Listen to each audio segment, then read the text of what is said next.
Greetings right here. I have a lovely short scale banjo to show you today. The short scale banjos have an 11-inch rim with a 20-inch scale neck. And this one is all cherry and Texas ebony. And I got that Texas ebony from a retiring banjo builder about 5 years ago. And I really do think these are the last scraps of it. So the cherry is just some nice straight grain wood from the carpenter ant stash. And then this secondary darker wood with the sapwood tones to it is the Texas ebony. And I love how that worked out there.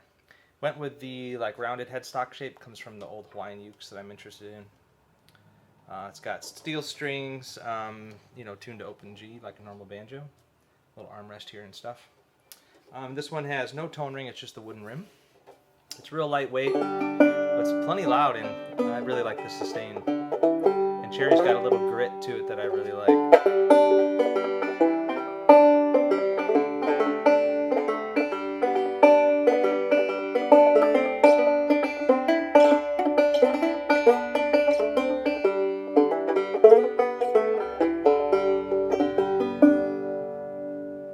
Yeah, very nice.